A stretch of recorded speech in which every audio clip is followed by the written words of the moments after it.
Hey there, it's Juju, and it's day 298 of this administration, and it's a rainy day, so I thought it would be a good day for a story time.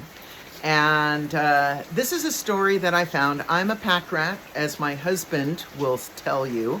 He wants to nickname me Julius Packratius because I keep everything.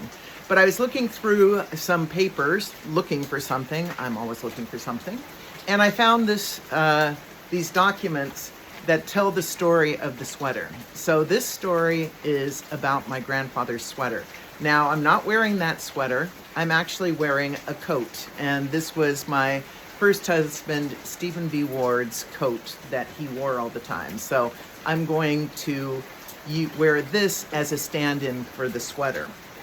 So my grandfather, used to always wear this green button-down sweater. It wasn't anything fancy. It wasn't like wool, but it was just really comfortable and warm.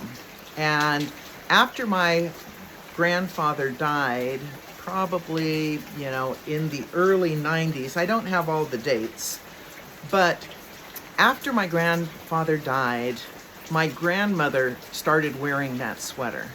And it gave her such comfort because it was Jerry's sweater. And so she would wear it all the time. And she moved at 92 to live with my parents up in Redding.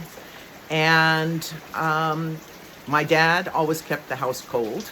And so she would wear Grandpa's sweater all of the time. One time, Stephen and I came to visit, and he didn't have a sweater. And so Grandma gave him Grandpa's sweater.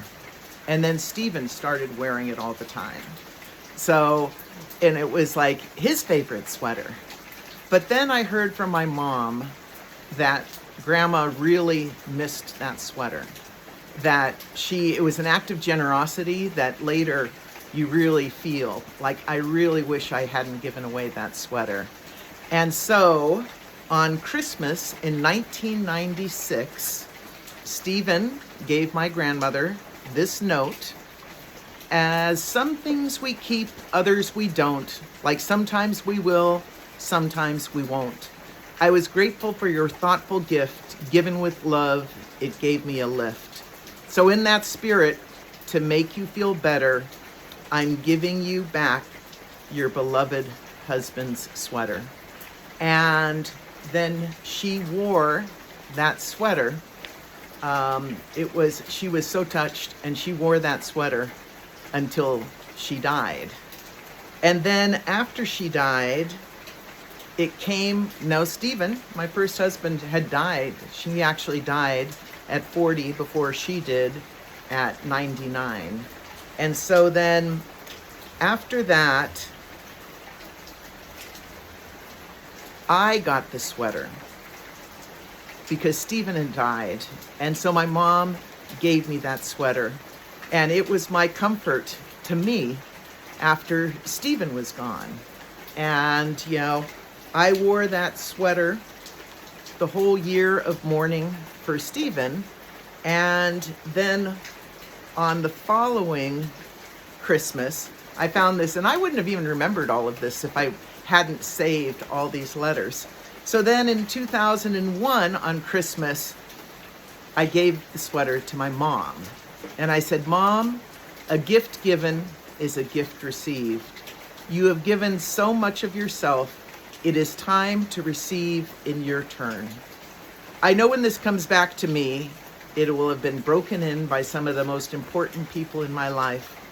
First Grandpa, then Stephen, then Grandma, and now you. I wanted this sweater, but you need it more. You're living with Dad after all, and he just won't build a fire, will he? May you find comfort from those who have worn it before you, and the spirit of giving that surrounds it with love. So, and I know that I got that sweater back after my mom died, and, but that's where the story ends, because I know that sweater is here somewhere amongst my stuff, because I don't get rid of anything. But I love that story because it is one of giving. It's kind of like The Gift of the Magi by O. Henry. But this one, to give something that means a lot to you but you know will mean more to the other person, is such a wonderful gift. And you do receive from that. Even when you're in the position of like, oh, I wish I hadn't given that away, it still is such a gift of the heart. And we need giving right now, and we need to open our hearts.